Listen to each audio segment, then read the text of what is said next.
Sud Radio, les clés d'une vie, Jacques Pessis. Sud Radio, les clés d'une vie, celle de mon invité.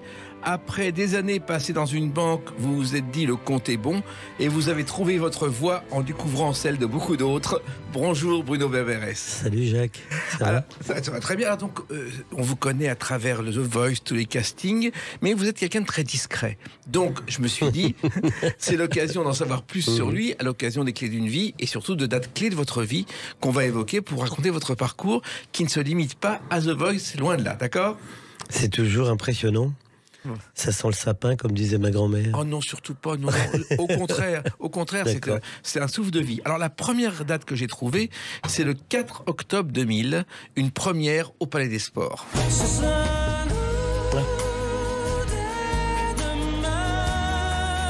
Les 10 commandements, et je crois que ça, c'est le déclencheur de tout, Bruno Berberès. Ah oui, c'est le début du rêve qui dure depuis 20 ans. Pour régler un petit malentendu, je n'ai pas fait le casting, enfin, je l'ai fait indirectement de la première équipe des 10 commandements, mais il se trouve que je connaissais Anne Varin, Pablo Villafranca et Ginny Lynn que j'ai présenté au casting, et c'est comme ça que Pascal Obispo, Dove, Atia et Albert Cohen m'ont proposé de faire la deuxième équipe suite au succès. Alors, il se trouve que ces 3 chanteurs de la troupe, vous les connaissiez depuis longtemps ? Anne Varin depuis beaucoup de temps, oui, puisque vous savez, comme beaucoup de troupes d'artistes, il y a toujours des endroits où on se retrouve. Moi-même à l'époque, j'étais comédien, on se retrouve. Il y a eu le Splendide pour certains, et pour nous, c'était le Piano Zinc, qui était qui était un piano-bar ou un open mic avant l'heure dans les années 80-90 dans le Marais. Et là, on croisait tout un tas d'artistes en herbe, de chanteurs en herbe, dont Anne Varin. Mais il y avait aussi Virginie Lemoine, Valérie Lemercier, Élie Kakou, Anna Baum. Enfin, il y avait tout un tas de... On se retrouvait le soir, on était évidemment tous désargentés. Donc, on se faisait payer un petit verre par nos admirateurs qui étaient au nombre à peu près de 3. Oui. Mais c'était la bohème, comme dirait Charles Aznavour. Voilà. Il se trouve que quand vous avez trouvé vos 3 artistes, Albert Cohen et Dove Atia, qui produisaient le spectacle, vous ont téléphoné 3 fois dans la même journée, Bruno Berberès. Albert Cohen, oui, m'a appelé 3 fois. Il m'a dit, mais c'est encore vous. Et c'était pour m'annoncer des bonnes nouvelles. Et c'est fait partie des moments clés d'une vie, pour reprendre le titre de votre émission. Parce qu'aujourd'hui, quand quelqu'un de mon équipe ou moi-même, j'appelle un manager ou un agent ou voire même l'artiste, je pense toujours à ce moment où moi j'ai reçu cet appel aussi. Parce que on n'ose pas y croire, surtout pour un projet comme les 10 commandements. C'était la renaissance des comédies musicales dites à la française après le succès de Notre-Dame de Paris. Et ça paraissait insurmontable, c'était l'Everest pour y arriver là. Il se trouve d'ailleurs qu'Albert Cohen a eu l'idée, en sortant de la première de Notre-Dame de Paris, il était fasciné, mais si on faisait la même chose avec un autre sujet, et il a trouvé les 10 commandements et c'est parti comme ça. Ce garçon est fou, il est joyeusement fou. Et le soir de la première, quand vous avez vu le public se lever et l'ovation et le public reprendre en chœur l'envie d'aimer, qu'est-ce que vous avez ressenti, Bruno Berberès ? Moi, j'ai pas ressenti, je pleurais. C'était plus que du ressenti. Je pleurais parce que tout ça était un pari que j'avais pris 6 ans ou 7 ans plus tôt quand j'ai démissionné de la banque. Et j'avais un orteil, le petit, dans ce monde-là. Et bon, j'imaginais absolument pas ce qui allait se passer pour moi dans les 20 années qui allaient suivre. Mais c'était de voir Anne Varin, ma petite chanteuse du Piano Zinc, de voir aussi Pablo Villafranca que Anne Varin m'avait présenté. Et Ginny qui démarrait, qui nous venait de Nice. Les voir là, et puis sans compter de la voix de Daniel Lévy, d'Amen Moussi, Lisbeth Gulbeg, Nourit et Yael Naïm. Voilà, je les ai toutes dit. Sans compter les danseurs. Enfin, c'était la rencontre fondatrice. Hein. Il y avait aussi Kamel Wally au Corée. Et Elie Chouraki, évidemment, à la mise en scène. Donc, et ce Palais des Sports, mythique pour moi. Vraiment mythique, où des années avant, j'avais... vu mon idole qui était Michel Jonas, donc d'être là dans les loges, dans les coulisses, enfin j'étais comme un enfant, j'étais un enfant qui découvrait tout, quoi. Et adolescent, justement, votre rêve c'était la comédie. Vous avez fait le conservatoire au début, Bruno Berberès ? Oui, j'ai fait le conservatoire, j'ai fait des cours, j'ai fait rien d'original par rapport aux galères des comédiens et tout. Mais c'était votre vocation. C'était ma vocation. Tout petit, je faisais comme... on entend souvent ça, mais c'est la vérité. Je montais sur les tables, quoi. Une petite serviette devenait une cape de héros, et je chantais, je faisais le clown, et puis j'avais un imaginaire assez fourni. Ma mère a toujours l'habitude de dire qu'elle me laissait à 8h du matin à un endroit, elle revenait 5 heures après. J'étais toujours au même endroit, et entre-temps, j'avais été visité par 15 amis imaginaires, voilà. Et alors, vos débuts sur scène, c'est avec cette chanteuse. Ah oui, vous savez tout. Oh là, 1980. Je crois que c'était au Théâtre de la Ville. Non, c'était dans un festival à Verderonne. Oui. C'est pareil. Elle faisait une tournée après le Théâtre de la Ville. Elle faisait une tournée, et moi je faisais la première partie avec une copine qui s'appelle Catherine. Jeune comédien, on disait des textes de Prévert, de Queneau, et oui, j'étais, oh là, 1980, ouais. Je sortais et c'était mon premier casting, enfin de l'autre côté, et j'ai une pensée émue pour les personnes avec qui je jouais. Il y avait des sociétaires du Français qui ne sont plus parmi nous aujourd'hui, et pour moi évidemment Juliette Gréco, c'était voilà, c'était l'Everest, c'était incroyable. J'ai le souvenir de cette dame qu'on, il y a pour les gens, c'est pas une cantine, c'est un catering qu'on a sur les tournées et tout, et très gentil, qui est venu me faire un compliment sur ma façon de dire Queneau ou du Boris Vian et tout, et je pense que j'ai dû paraître comme pour quelqu'un d'extrêmement stupide, avec le maxillaire inférieur qui tombait, et je voyais cette dame, moi je voyais Belphégor évidemment, oui.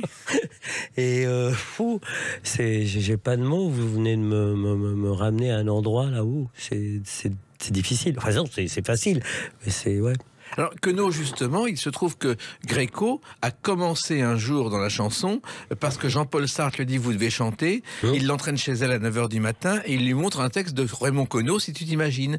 Et c'est comme ça qu'elle a commencé dans la chanson, alors qu'elle ne voulait pas chanter. Fillette, ouais. Fillette. C'est pour me montrer que je peux gagner. C'est vraiment toute une...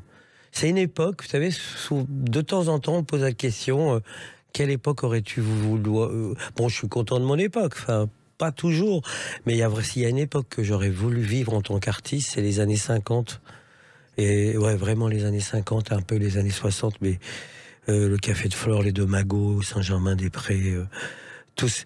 J'avais vraiment l'impression, quand je revisite ces années-là, que l'artistique et le business, tout ça se mariait d'une façon impeccable. On ne cherchait pas à plaire, on faisait simplement son métier, et de temps en temps ça plaisait. Et ce métier, Bruno Bréberès, ensuite, vous avez voulu le faire dans l'ombre, vous avez compris qu'il fallait mieux être de l'autre côté de la barrière. Ça s'est passé justement plus tard, après mon service militaire, et oui, j'ai fait mon service militaire. Je jouais le rôle de Karl, qui est un tout petit rôle dans les Fourberies de Scapin, et je ne sais pas ce qui s'est passé ce jour-là.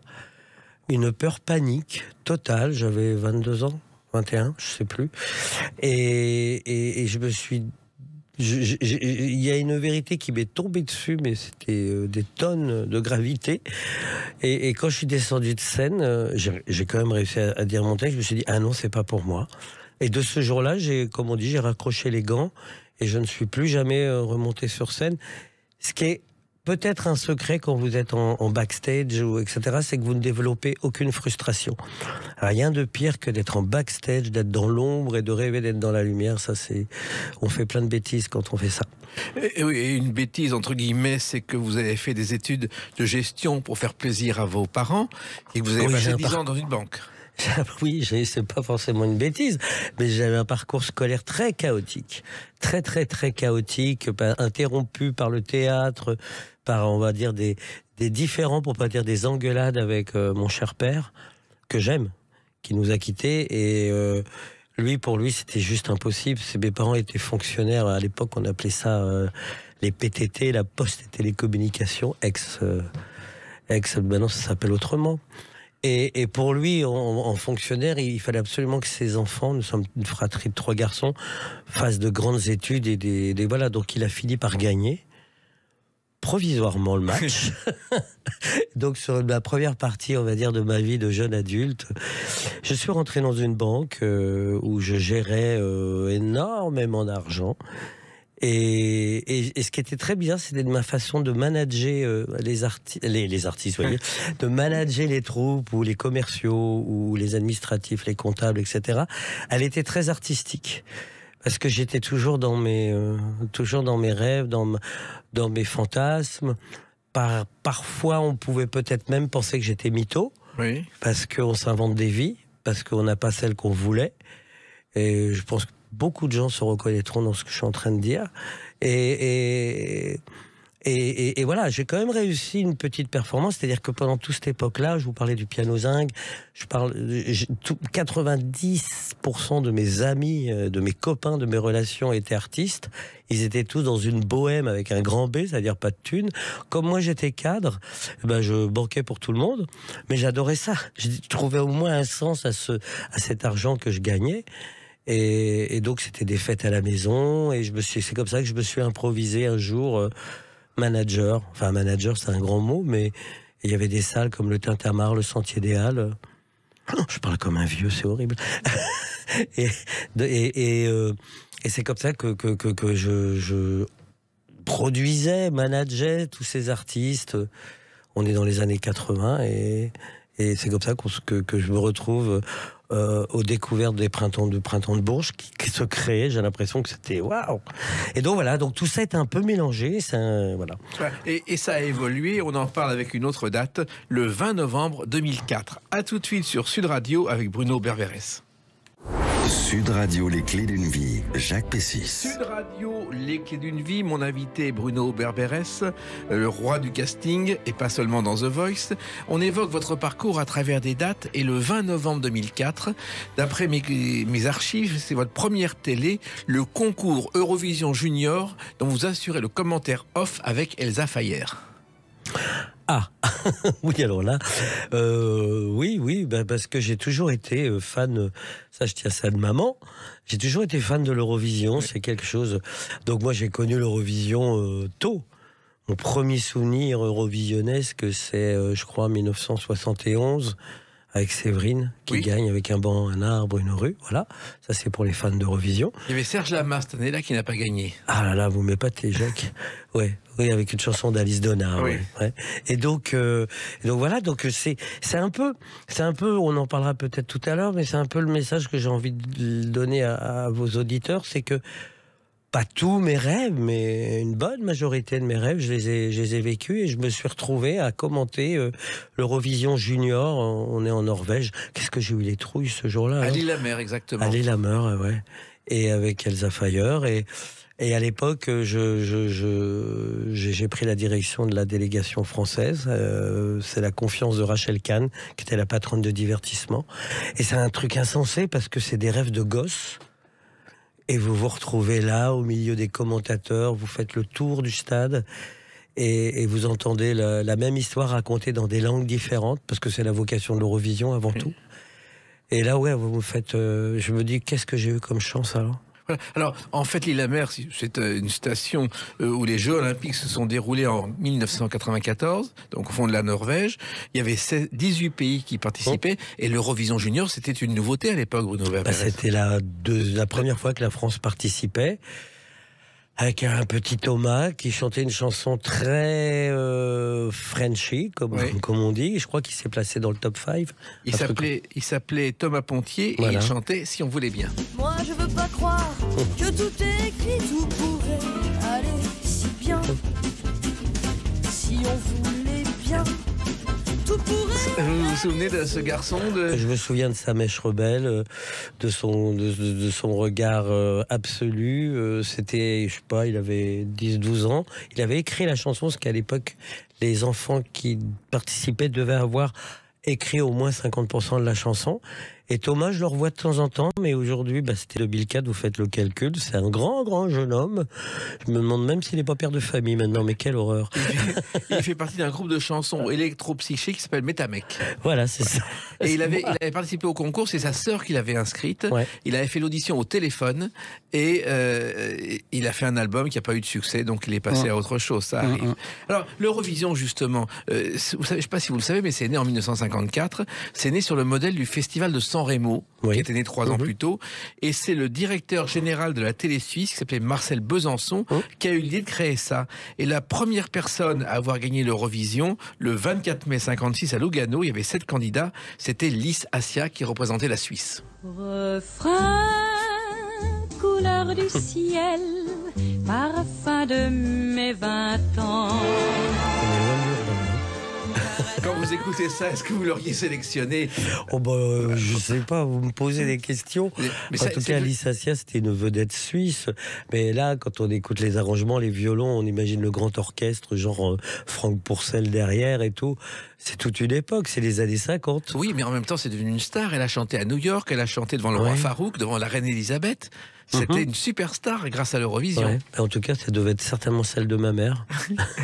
Alors, il y a eu aussi un autre télécrochet qui s'appelait l'école des stars. Oh oui. Qu'est-ce que c'était ça? Parce que ça, on en a je un me peu suis parlé. retrouvé là, je sais plus trop, parce que c'est vrai. Vous savez, quand vous avez rêvé de travailler dans quelque chose de précis, pour moi c'était l'artistique. Après, quand ça arrive de temps en temps, vous pétez un peu les boulons, quoi. Vous avez ce qu'on appelle un peu la melonite.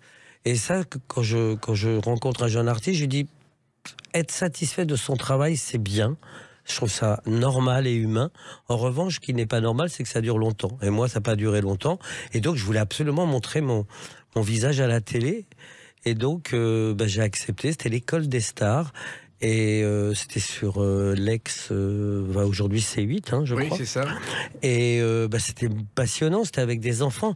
Sauf que si vous replacez ça dans les époques, on est dans les époques Nouvelle Star, Starac et compagnie, et que les jurys sont souvent pas gentils, quoi, à l'époque. Parce que apparemment, ça plaît au public. Donc tout le monde y va de son bon mot, de sa vanne et tout. Moi, c'est quelque chose qui m'a toujours fait peur et affecté, et surtout pour les artistes. Alors là, quand on me propose d'être là avec j'y vais, mais en plus ce sont des enfants, donc on va quand même pas démolir des enfants, quoi. C'est pas possible. Donc j'essaye d'être le plus gentil possible, ce qui n'est pas trop difficile chez moi, et je passe un super moment, et puis je rencontre qui vous savez. Oui. Alors, surtout, il y a Maureen Dor qui présentait l'émission. Et Maureen Dor s'est reconvertie dans l'édition de livres pour enfants. Et notamment, voici 2 ans, elle a édité un album sur l'histoire de la République par François Hollande. Oui, j'ai suivi ça. J'ai suivi ça. Alors quand même, quand on suit votre parcours, vous avez quand même connu des galères. Vous avez fait des festivals avec une R4 et vous avez fait tous les métiers possibles et imaginables avant de devenir roi du casting, Bruno Robles. Ouais, j'aime pas trop le mot roi du casting, ça veut rien dire. Non, mais il n'y a pas de titre pour votre profession. Non, c'est comme l'eau, je sais pas. Oui, écoutez, quand j'ai tout appris pendant toute cette époque où je travaillais encore à la banque. Et j'ai tout appris, faire une lumière, un son, avec un matériel vraiment pas à la hauteur. Vous arrivez à un endroit, dans des petites salles, tenues par des gens passionnés, mais pas toujours au point. Et là, en 5 minutes, vous devez faire des balances, vous devez évidemment régler tous les choses aléatoires, et puis parfois les incompréhensions, les quiproquos, les je t'ai dit, mais non je t'avais pas dit, mais si je t'ai dit que... Et voilà, et puis surtout, le soir, vous êtes extrêmement... anxieux parce que vous n'êtes pas sûr que vous va y avoir du monde dans la salle, parce que ce genre de spectacle qui tourne comme ça, et vous pensez bien qu'il n'y a pas de résa à l'avance, donc on est un peu sur le pas de la porte et on attend le chaland, quoi. Et parfois ça va, il y a du monde, et puis parfois on joue, moi je jouais pas, mais j'aide, et je vois il faut protéger l'artiste aussi qui va monter sur scène, sur l'estrade plutôt que la scène. Et il y a 3 personnes plus un chien hurlant dans la salle. Mais pendant ce temps-là, j'ai fait ça quelques années. Vous apprenez à vous débrouiller. Et on est très loin des followers sur les réseaux sociaux à l'époque. On est très, très, très, très loin de ça. On est juste dans l'artisan. Artiste-artisan, oui. Et surtout, c'est une époque aussi où vous avez fait toutes sortes de petits métiers. Vous avez été attaché de presse, vous avez été croque-mort, je crois, Bruno Berberès. 3 jours, oui, c'est vrai. Oui, alors attaché de presse, je ne l'ai pas fait longtemps, mais je l'ai fait pour Lucie de Bosonge. Bon, les gens ont oublié, mais elle avait fait un petit tube qui s'appelait Lettre à un rêveur dans les années 80. Oui, croque-mort, c'est parce que comme j'avais plus une thune et qu'il fallait que je retravaille, après 4 années de rien du tout pour les banques, pour tout ça, personne ne me répondait, sauf une fois où j'ai été chassé par les pompes funèbres. Et là, ça a été un moment très difficile parce que je me suis dit, t'as tout réussi. Non seulement t'as arrêté d'être comédien, t'as arrêté d'être banquier et même d'avoir de l'argent. Et là, tu vas te retrouver, l'artistique, ça foiré total. Et là, tu vas te retrouver croque-mort. Bravo Berberès, t'as tout réussi. Oui, et vous avez même été, à cette époque, un peu plus tard, star en Suède avec une émission de télévision qui choisit le représentant du pays à l'Eurovision. Oui, ça c'est plus tard, ouais. J'ai été le premier. Vous savez, il y a une émission en Suède qui est extrêmement populaire parce qu'ils ont plus de 80% d'audimat. Et ça s'appelle le Melody Festival. Et mon pote Christer Björkman, qui est un Suédois producteur, m'avait proposé d'être le premier jury international. Et donc j'ai fait ça 10-12 ans de suite. Et c'est un format assez incroyable parce que c'est un format où les chansons sont jugées. Et vous pouvez tout à fait croiser dans ces concours, je dis n'importe quoi, mais le Stromae du coin, le Obispo du coin, mélangé à un newcomer, un jeune artiste. Et ils ont pas, il n'y a pas de problème d'ego là-bas, donc c'est la chanson avant tout. Et c'est comme ça que vous êtes en train alors que vous connaissez pas évidemment qui est qui, vous pouvez faire pas mal de gaffes, mais tant mieux après tout.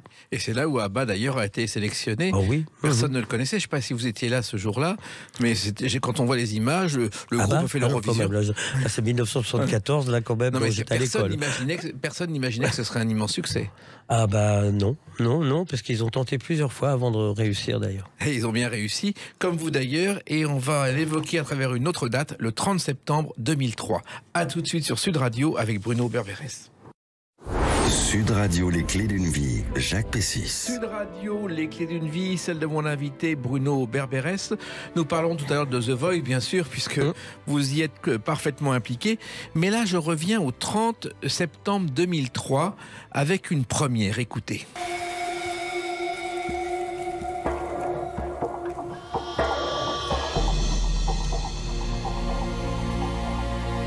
Autant en emporte le vent. Ah oui.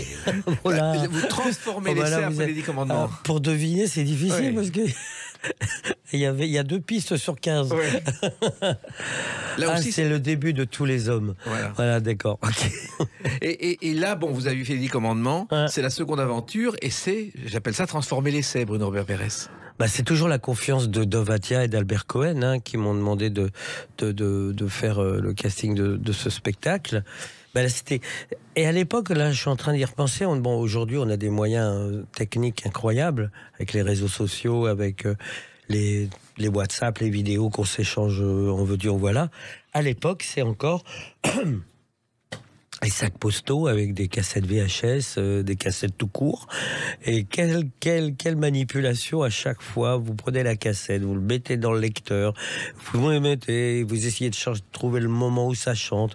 Vous regardez les photos, et les photos, vous savez, c'est comme les rencontres amoureuses. Et même encore aujourd'hui, ça existe sur les plateformes. Entre la photo que vous recevez et la réalité, parfois, il y a une longue marge. Et donc, c'était la galère. Et puis en plus, aujourd'hui, quand on prépare un casting, on sait à peu près, grosso modo, à 80, à qui on va recevoir et pourquoi on va les recevoir. Là, à l'époque, c'était en aveugle, c'est le cas de le dire, total. On parle, et parfois, on avait des surprises, souvent désagréables plutôt qu'agréables. Et quand elles étaient agréables, au moins, ça donnait Emmanuel Moire ou d'autres. Voilà. Mais il se trouve en plus que ce spectacle était un spectacle à risque, parce que Gérard Presque-Lurvik avait décidé de le faire avec sa fille Laura comme tête d'affiche, c'était une condition sine qua non, et Olivia d'Havilland a remplacé là-dedans, c'était pas évident. Pas du tout. Et surtout que, je pense que vous le devez savoir, parce que vous préparez super bien vos fiches, que moi j'avais repéré Nolwenn Leroy Oui. avant qu'elle fasse la Starac. Oui. Et donc, elle aurait pu être là, et elle avait envoyé la même cassette à 2 endroits, pour Autant n'emporte le vent et pour la Starac. Elle a hésité longuement. Aujourd'hui, quand je la croise, et puis on s'est vu sur The Voice, on en parle encore. Oui. Parce qu'il s'est passé... Mais bon, elle a bien fait, elle a fait la Starac, ok. Voilà, elle l'a gagné. Si elle l'avait pas gagné, elle aurait peut-être pas bien fait, mais elle l'a gagné, donc tant mieux. Et vous l'aviez repéré comme ça, sur une cassette ? Comment ne pas repérer Nolwenn, une jolie brune aux yeux clairs qui chante. En plus, elle était dans sa salle de bain, la vidéo. Donc, et c'était sur un Piaf. Je pense que c'était Non, je ne regrette rien. Ou non, l'hymne à l'amour. Et comment ne pas repérer cette voix ? Enfin, faut être sourd. Et il y avait aussi Vincent Niclot qui a débuté Bien vraiment, sûr. parce qu'à l'époque, personne ne le connaissait. Eh bien oui. Et vous l'avez trouvé aussi ? À l'époque, les comédies musicales, moins maintenant, c'était aussi l'autre façon de faire carrière. Donc, évidemment, il y a tout le casting de Notre-Dame, après celui des 10 commandements, et sur Autant n'emporte le vent, et ainsi de suite jusqu'au Roi Soleil. Après, ça a changé. Mais souvent, les artistes n'avaient pas forcément une formation de comédien. D'ailleurs, de temps en temps, ça se voyait. Et par contre, de chanteurs. Et c'était une façon de se lancer, parce que les radios jouaient les titres de comédie musicale. Et Vincent Niclot, encore une fois, il fait une carrière extraordinaire. Il a fait la tournée avec Céline Dion. Il fait maintenant des shows en Angleterre et aux États-Unis. Là aussi, vous aviez repéré le potentiel de l'artiste Bruno Weber. Là, oui. C'était... Et puis, il faut savoir aussi qu'il y a des artistes qui savent exactement ce qu'ils veulent. Et je me souviens que Vincent ne lâchait rien. Et il avait raison, il ne lâchait rien. Et souvent, il était présent. Et il voulait le rôle, et il l'a eu. Alors, il faut savoir que Autant n'emporte le vent, ça a marché jusqu'au 11 juillet 2004. Il y a eu 200 représentations, mais pas plus, parce que le contrat prévoyait qu'on ne fasse pas plus de 200 fois Autant n'emporte le vent. C'était un accord avec les Américains. Eh bien, vous savez plus de choses que moi. C'est incroyable. Mais en plus, il y a eu d'autres comédies musicales. Le Roi Soleil, justement, on en parle avec cette voix.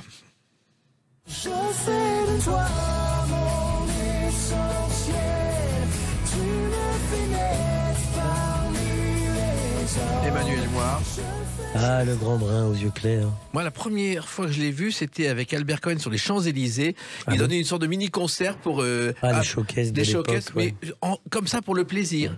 Là aussi, c'était quelqu'un que vous avez repéré, Bruno Weber. Manu, je l'avais repéré 2 castings avant. C'est pour ça que je dis souvent aux artistes, quand vous allez à un casting et que ça fonctionne pas, ne désespérez pas, parce que parfois on ne passe pas le casting qu'on croit. C'est-à-dire que là, il est venu, je crois que c'était pour Le Roi Arthur, un projet de Catherine Lara. 2 ans avant, on était resté un petit peu en contact. Et là, pour Le Roi Soleil, quand Dove m'a confié le job, j'ai tout de suite pensé à lui. Parce que pour moi, ça pouvait être que lui, ça tombe bien, ça a été lui, sinon on aurait été dans la galère. Oui, parce que parfois, vous avez des évidences comme ça, ça arrive. Ouais. Mais il faut de la mémoire, il faut des fiches.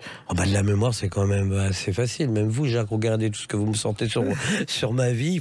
C'est comme tout, il faut du travail, il faut des fiches. Là, aujourd'hui, je me suis...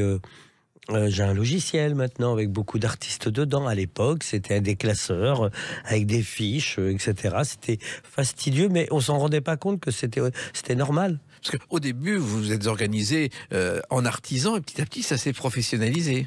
Voilà, c'est ça. Mais je reste toujours un artisan. J'ai beau avoir un soutien logistique hyper important, d'avoir des gens avec qui je travaille. Si vous gardez pas ce côté... bricolette, ça va pas.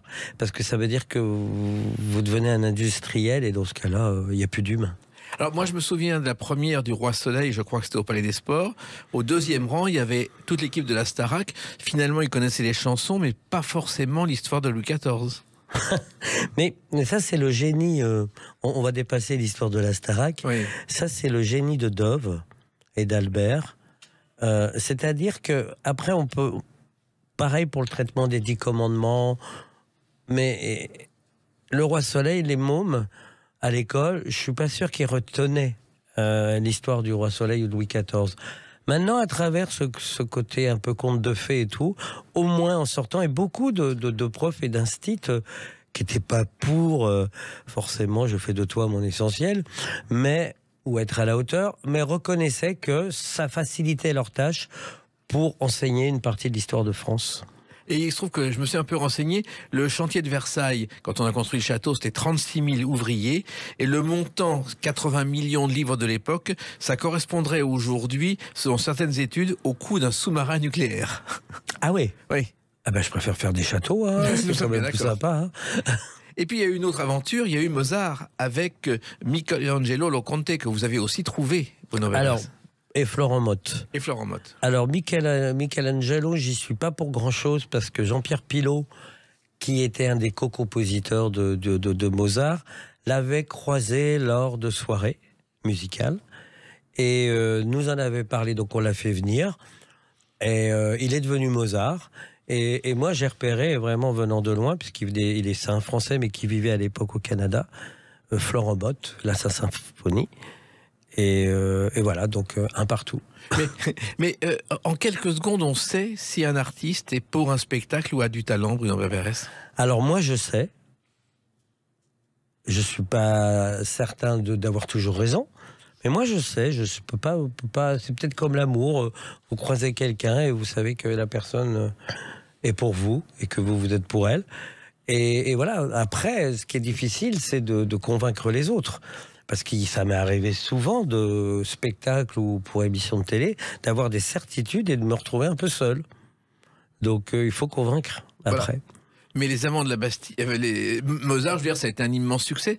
J'ai même repéré que le spectacle a été joué en février 2013 à Kiev.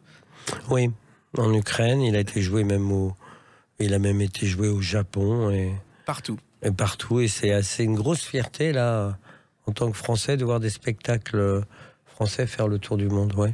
Et puis il y a les Amants de la Bastille, et Louis Delors, ça aussi c'est vous. Là c'est la jonction de Voice comédie musicale. Oui, enfin c'est moi, non, c'est surtout lui, mais Dove a regardé l'émission de Voice, il cherchait son héros.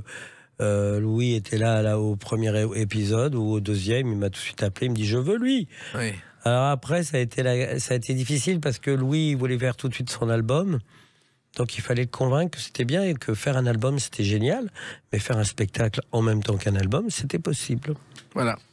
Mais là aussi, il faut avoir le nez et l'oreille, et je crois que dans ces cas-là, il y a un côté oreille absolue pour repérer quelqu'un, Bruno Berès. Alors, l'oreille absolue, c'est pour rentrer en studio, pour faire chanter les gens, ça c'est quand même mieux de l'avoir. Moi je ne l'ai pas. Olivier Schultes, avec qui je travaille tout le temps, par exemple, le directeur musical de The Voice, là. Et ça peut même être un problème parfois, parce que quand on entend trop, on n'entend plus. Je ne sais pas si j'arrive à me faire comprendre. En revanche, pouvoir se projeter en écoutant une voix, sur son timbre, sur sa signature vocale, et aussi sur ce que dégage l'artiste, sans être arrêté par des petits défauts techniques qui peuvent être récupérés, moi je trouve que c'est plutôt un avantage dans mon métier, parce que sinon si je devais à chaque fois me dire non, il a un petit souci là ou là et ses voyettes sont pas terribles ou il consonne pas assez, il articule pas assez, je sélectionnerai plus personne à l'arrivée. Donc il faut savoir évaluer ce qui est du travail de ce qui est impossible à modifier. Et pour trouver des artistes, il faut chercher partout, dans les petits cafés comme au Printemps de Bourges. Ah oui, aujourd'hui, avec... je suis pas tout seul, mais même... Vous avez monté une équipe autour de vous. Oui, il y a toute une équipe, mais là, par exemple, hier, j'étais à Mougins, dans un concours de chant. Là, je vais la semaine prochaine à la foire de Lyon. Après, je vais dans un petit concours à côté de Biarritz. J'étais à Agen, et nous sommes qu'au début. Donc, on se promène partout. Nous ne sommes pas sectaires, parce que pour moi, l'art, la musique, ça va de A à Z, on n'en oublie aucune lettre, et on aime, et c'est ce qui fait peut-être notre particularité. On aime toutes les musiques et c'est ce qu'on voit dans le programme. Puis il y a des auditions qui se passent bien, d'autres qui se passent mal, donc il faut consoler à ce moment-là ceux qui ne sont pas là. Alors les auditions, on est sur The Voice, des auditions à l'aveugle là. Non, mais même sur les comédies musicales. Oui, bien sûr. Puis alors. Il y a une différence quand même énorme. Quand vous faites une audition pour un spectacle, c'est du travail, c'est un vrai entretien d'embauche. Donc vous avez un poste et je ne sais pas, le patron reçoit 10 personnes et il va choisir qu'une personne. Donc c'est la même déception. Là, pour que vos auditeurs comprennent bien, c'est la même déception quand vous n'êtes pas choisi pour trouver du travail. Et ce n'est pas qu'une déception d'envie artistique, c'est aussi derrière le réfrigérateur, comment je vais le remplir, ça m'aurait bien aidé, etc., etc. Alors évidemment, quand vous faites un spectacle, vous savez, on ne prête corrige, quand vous faites un spectacle, vous en faites vite un deuxième et ainsi de suite. Alors, ce qui est vraiment difficile, c'est de démarrer comme au cinéma, quoi. Et voilà. Et vous avez fait démarrer beaucoup d'artistes. On en parle avec une autre date, le 12 février 2022. À tout de suite sur Sud Radio avec Bruno Berberès. Sud Radio, les clés d'une vie, Jacques Pessis. Sud Radio, les clés d'une vie, Bruno Berberès, mon invité. Donc on a parlé de vos débuts, des comédies musicales. Et le 12 février 2022, la saison 11 de The Voice, le retour. Et vous êtes là avec ce générique.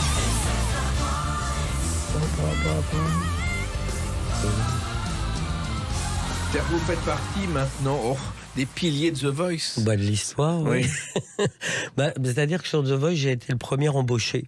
C'est Thierry Lachkar qui était le patron de la boîte de prod de l'époque, et qui l'est toujours d'ailleurs, qui m'a fait appeler. Et voilà, j'ai été le premier embauché. Et vous avez hésité, vous ne vouliez pas au départ? Oui, au départ, vous savez tout. Oui, c'est pas que je... Ouais, non, je voulais pas parce que j'avais été échaudé par... 2 télécrochets déjà, la Starac et la Nouvelle Star, où j'avais fait que les premières saisons et j'étais parti après, parce que j'aimais pas le traitement, l'accueil, la façon dont les artistes étaient traités dans les premières étapes. Après, ça s'arrangeait. Mais au début, c'était hard, hein. Ils faisaient des files d'attente à 4h du matin. Moi, je me souviens de ça. Waouh! Et plus ils étaient stressés, plus tout le monde était content. Moi, ça m'allait pas. Alors, quand on m'appelle pour un autre télécrochet, je dis non, j'ai pas envie. Même si financièrement et tout, j'en avais besoin à l'époque. Hein. Tout le monde a besoin de travailler. Et là, on me montre quelques images de The Voice qui existaient déjà aux Pays-Bas, mais c'était le seul pays au monde où ça existait. Et là, ça me botte parce que vous allez rire. Mais je pense à Dovatia. Parce que Dovatia, ça faisait des 20 ans, à l'époque, dans 10 ans, que je lui faisais la guerre, parce qu'à chaque fois qu'on était en casting pour les comédies musicales, il fermait les yeux. Je dis, mais putain, regarde-les, regarde-les. Il me dit, non, mais j'ai besoin d'avoir la voix avant, le physique et tout ça. Et donc, en fin de compte, cette émission de The Voice reproduisait, ça c'est le génie du créateur, John de Mol, ce que certainement beaucoup de Dovatia faisaient depuis des années. Et ça, c'est du génie de prendre une idée aussi simple que ça, écouter la voix, c'est ce qu'on fait à la radio d'ailleurs, et d'imaginer le reste. Et d'imaginer le reste. Et c'est ce qui fait aussi peut-être son succès 11 ans après. Et ce qui fait aussi que je suis resté, c'est que la prod m'a laissé faire au début dans les conditions d'accueil des artistes. Oui, en exigeant qu'ils soient bien traités, que tout se passe affectueusement. Très vite est venu rejoindre Mathieu Grelier, que je connaissais sur d'autres aventures.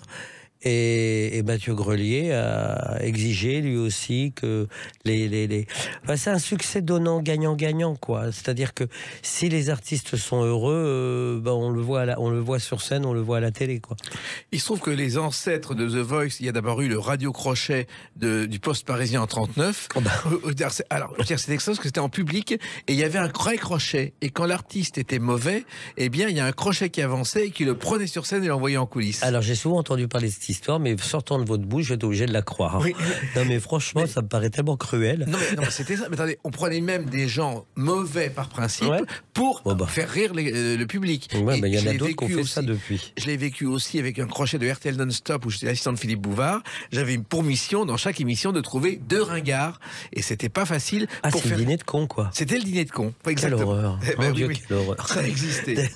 Mais finalement, là aussi, The Voice, vous avez monté différentes étapes parce qu'il y a les auditions à l'aveugle et il y a un côté psychologique que vous avez presque inventé. Je sais pas. Vous savez, quand vous faites un truc, Jacques, vous avez une façon de travailler. Si je me mettais à détailler votre façon de travailler, vous seriez surpris. Ok. Donc il y a des choses qu'on fait et on ne sait pas qu'on les fait. Donc oui, psychologique certainement. Évidemment, c'est-à-dire que moi, peut-être si j'ai un talent, sans faire le faux modeste, c'est l'empathie.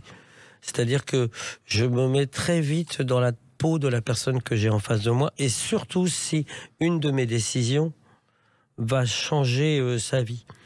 Parce que The Voice, ça bouleverse des vies. Il n'y a pas que les gens qui sont très connus après. Il y a aussi des gens qui réussissent à travailler en région, en local, grâce à The Voice. Donc, psychologiquement, c'est important de savoir à qui on s'adresse, ouais. Alors, et puis de les réchauffer aussi. Voilà, alors il y a eu des artistes qui vous offrent beaucoup, comme Kenji Girac, comme Frérot de la Vega, et Louane, parce que vous avez été le premier à repérer Louane dans un casting. C'est-à-dire que Louane, j'ai rencontré, elle avait 8 ans, j'allais dans un concours de chant à Saint-Amand-les-Eaux, et c'était longtemps avant The Voice. Je l'ai retrouvée à l'école des stars, mais je ne savais pas du tout qu'elle allait presque devenir ma nièce, quoi, parce qu'elle m'appelle tonton, donc voilà. Et Anne ou Louane est vraiment une fille formidable, mais du haut de ses 8 ans, vous parliez de psychologie, on pouvait voir, et ça je m'en souviens bien, dans son regard, cette espèce de détermination qu'elle a toujours, quel que soit contre vents et marées, en plein succès, en pleine gloire, et comment elle affronte les critiques. En tout cas, elle est debout, elle est droite. C'est une fille, une femme. Pour moi, une femme, bah oui, une femme formidable. Oui, moi je me souviens de la sortie du film La Famille Bélier, où elle chante Sardou. Quelques jours avant, tout le monde se moquait d'elle, et puis quand le film est sorti, ça a changé de camp. C'est-à-dire qu'on a dit qu'est-ce qu'elle est géniale. Mais c'est comme ça vous avez raison, Jacques, mais c'est comme ça, et vous le savez très bien, comment on repère les gens qui vont durer. J'ose plus employer le mot star, mais parce que c'est des gens qui sont quelque part moqués, souvent moqués. Regardez, Aznavour a été moqué à ses débuts. Hein. Oh, c'était terrible. Ouais. Et tous les gens qui sont moqués, s'ils ont la force, s'ils ont cette niaque et surtout ce talent, en général, ils sont là pour durer. Il y en a un qui a été jeté du Lapin Agile, le plus vieux cabaret de Montmartre, quand il a chanté. C'est un certain Georges Brassens. Oui, voilà. Et ne parlons même pas de une Brel. référence. Voilà. Donc, vous les artistes qui êtes moqués, c'est peut-être un bon signe. Donc, résistez. Il y a quelqu'un aussi que vous avez repéré, et ça n'a pas été simple, c'est Sophie Tapie. Alors repérer, c'est un grand mot, parce que quand même ne pas connaître ce nom de famille, c'est quand même impossible. Mais non, mais en fin de compte, elle est venue passer un casting pour Robin des Bois. Oui. Et donc au moment, elle n'a pas eu le rôle, ce qui prouve qu'il n'y a pas de piston. Et au même moment qu'elle chantait, je me dis putain, mais elle chante vraiment bien cette fille. Et je savais pas trop que c'était la fille Tapie à ce moment-là. Je l'ai su 3 minutes après, mais j'ai pas vu. Et après, je l'ai appelé et je lui ai proposé The Voice. Elle m'a dit, parce qu'on s'est très vite tutoyé, elle m'a dit, mais t'es complètement fou. Mon père va me tuer et tout ça. Je dis, écoute, à un moment, il faut faire les choses pour toi. Et bien, voilà, elle a passé les castings, les étapes de casting comme tout le monde. Elle a même changé son nom à un moment. Mais bon, pour pas la reconnaître, c'était difficile quand même. Oui, et puis en plus, son père a été artiste à ses débuts. Il a fait des disques sous le nom de Bernard Tapie, TAPY. Il ne pouvait pas refuser ça à sa fille. Non, il pouvait pas. Alors, il y a aussi quelque chose de très particulier, c'est-à-dire qu'il y a un endroit précis où vous vous installez, qui est l'escalier. Et quand vous êtes dans l'escalier, il se passe quelque chose, vous ne repérez ça. Vous savez vraiment beaucoup de choses. J'adore les escaliers. D'ailleurs, chez moi, je ne prends pas un appart s'il n'y a pas des escaliers. Je ne sais pas pourquoi. Les escaliers, alors, Vous seriez psy, vous pourriez dire c'est le côté je monte, je descends, etc., comme on dit souvent dans ce métier. Mais j'adore cet endroit et c'est vrai que dès que je me mets dans un escalier, pendant les auditions à l'aveugle, les gens repèrent... faut pas trop que je le dise, mais les gens disent tiens, il va se passer un truc, s'il se met là, c'est qu'il va se passer un truc. Même Nikos l'a repéré, tout ça et tout. C'est un petit endroit tranquille, c'est mes petits escaliers pourtant c'est pas confortable, hein, mais j'aime bien. Ouais. Et puis il y a une couleur obligatoire en coulisses, c'est le noir. Oui. Pourquoi? Alors là, je suppose que si on était tous en jaune canari, ça le ferait pas à l'écran. Non, c'est la discrétion. Les t-shirts, il y a marqué The Voice dessus. C'est les hommes en noir. Mais bon, on est quand même éclairé. Et puis Pascal Guix, le producteur depuis quelques années, qui est mon ami, a été le premier, mais j'insiste parce qu'il est souvent copié, et tant mieux, hein, le premier à montrer ce qui ne se montrait pas avant. Et le public adore. Pas simplement pour de la curiosité, mais simplement pour de la compréhension. Maintenant, on comprend de plus en plus quel stress, comment c'est difficile pour un artiste de monter sur cette scène, de faire ces quelques mètres avant d'arriver à ce micro. C'est dur parce que dans une carrière d'artiste, même pour ceux qui n'ont pas l'intention d'en faire leur métier, hein, parce qu'on a beaucoup d'amateurs, et tant mieux, ça sera la seule fois où ils vont rentrer sur scène dans un silence glaçant. Ça ressemble, moi qui adore les années 50 et vous aussi, au lever de rideau à l'Olympia, quand quelqu'un n'était pas connu, qui avait ce qu'on appelait le lever de rideau. Le lever de torchon à l'époque. Et là, il fallait vraiment avoir le cœur solidement accroché pour arriver à conquérir le public. Oui, et puis ensuite, on se retourne pas, et là, il y a la psychologie, et là, vous êtes toujours là, quand malheureusement, les 4 jurys ne se sont pas retournés, Bruno Bergerès. Quand ça se retourne, moi, je ne sers à rien. À part faire la danse de la pluie avec eux, ce qui sert à rien. En revanche, quand ça se retourne pas, moi j'essaye de comprendre, et j'entends pas toujours bien parce que je suis derrière et puis que bref, j'essaye toujours de comprendre, de choper une info parce que l'artiste il veut savoir pourquoi. Alors même si les coachs lui ont dit pendant un quart d'heure le pourquoi, ils ont envie d'avoir mon avis. Et donc il faut absolument que je leur donne un mot. Et parfois j'ai pas d'avis, je ne sais pas. Et donc je leur donnerai un rendez-vous téléphonique quelques jours après où je les rappelle pour leur expliquer. Mais ce qui est très difficile pour un artiste, même pour un journaliste, un animateur, c'est la sanction du public. Et là les fauteuils c'est une sanction. Parfois, on ne comprend pas pourquoi quelque chose ne fonctionne pas alors qu'on y a mis tout son cœur.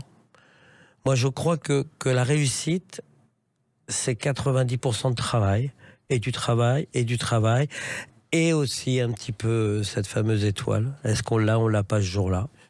C'est ce que Brel disait, il dit le génie ça n'existe pas, 95% de travail, le reste c'est n'importe quoi.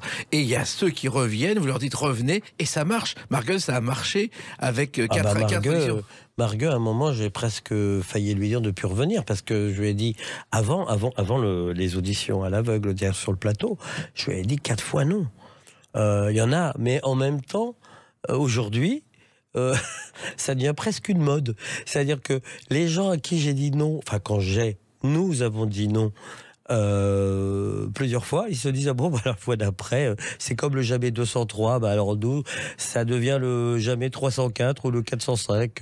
C'est assez rigolo, mais on peut aussi réussir du premier coup, hein. C'est comme le bac ou la première année de médecine, hein. Et puis ce qui est étonnant, c'est que certains disaient qu'au bout de 2-3 saisons il y aurait plus de candidats, et plus les années passent, plus il y a de postulants. Et c'est-à-dire, il vous a pas échappé que nous sommes dans un pays avec 67 millions d'habitants. Imaginons que tout le monde chante. Oui. Parce que moi je dis que tout le monde chante, les gentils, les méchants, les grands, les maigres, les gros, peu importe la couleur et l'ethnie, tout le monde chante. On va dire qu'il y a 10% de gens qui chantent plutôt pas mal. Plutôt pas mal, c'est plutôt juste et en rythme. Bah, ça fait déjà 6,7 millions. Oui. Vous reprenez 10%, et des 10%, on arrive, allez, j'ai fait mon calcul à au moins un petit million. Oui. Sur un petit million, on a fait donc 11 saisons. Oui. On voit 10 000 personnes, donc dans les 10 000, il y a les sous-ensembles, vous savez, c'est mon ancien passé de maths. Oui. Donc, grosso modo, j'ai calculé, il me reste encore 600-700 000 personnes à voir, sans compter que les gens se reproduisent, et qu'ils arrivent à l'âge de 16 ans ou à l'âge de 8 ans pour les kids. Donc je vous le proclame, ne vous inquiétez pas, il reste du monde. Voilà. Et oui, il vous reste encore beaucoup de travail. Voilà. Et vous avez donc à peu près une trentaine de saisons. C'est pas mal ma démo là. Elle est excellente, oui. Mais ça veut dire qu'au moins 30-40 saisons de The Voice. Faut garder la forme. J'espère, j'adore. Bon, à un moment, on va essayer de donner sa place, mais pour l'instant, je m'accroche. Vous pouvez toujours venir. Non, mais j'adore ce programme, déjà. J'adore ce qu'il véhicule comme valeur. J'adore les gens avec qui on travaille. Mathieu Grelier, Pascal Guix, Olivier Schultes, Thierry, Sébastien, toutes mes équipes, Fanny, Charles, tous. On parle souvent de Voice Family, mais c'est pas juste un mot, c'est la vérité. On se connaît tous, de l'homme de ménage au cadreur, on se connaît tous. Et il y a un truc de formidable quand il y a ces enregistrements. Vous savez, quand on fait les auditions à l'aveugle, c'est hyper stressant, angoissant. Est-ce que votre travail va plaire et tout? Et moi, j'ai toujours un petit paramètre comme ça, c'est que je regarde toujours les gens, les techniciens, les hommes de ménage, tout ça.